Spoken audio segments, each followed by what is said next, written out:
So part of my challenge to you today is just to think about where you are in your journey. Are you still living in the receiving mode, okay? Now, it's okay to be in a receiving mode for some period of time, but you don't want to stay there your whole life, okay? You want to move from the receiving to the giving and the serving, but then there's one more in the story. Who's the other one in the story? Jesus. He's the source, okay? There was no miracle, even though the boy could have given his lunch, and the disciples could have been willing to serve, and the crowd could have been hungry, but nothing would have happened without Jesus, okay? It was only when Jesus actually took those 5 loaves and 2 fish and lifted them up to the Father and said, "Here we are, Father, and He blessed them, and He began to break them and gave them to the disciples, and they went out and distributed them among the crowd. That's when the miracle happened.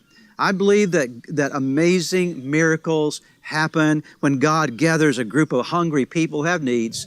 Somebody shows up and said, "I'm willing to give, I'm willing to serve," and Jesus says, "Now I'm willing to be the source of miracles." My real challenge for you today is this. As a part of this message, my real challenge for you is this. I want to encourage every one of us in our journey with Jesus to move beyond the receiving to the place of being the givers and the servers, okay?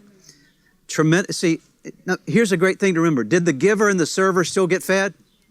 Yes. Did they? Okay. So we think when we give and serve, nothing's going to come back to us. But actually, there were 12 baskets full left over for those who had done the giving and the serving, right? And so you can never outgive God. You can never outserve God. Yet when you step up and say, "I'm going to be a giver, I'm going to be a server," it's not that your needs go without being met. Jesus always takes care of those as well. And when you and I step up and become those kind of people, what God does, He shows up and does incredible miracles, but it happens through people like you and me. So God's called you to be a part of His miracle working power. He's the source, but we're the givers and the servers that result in the feeding of people and the needs that they have in their lives.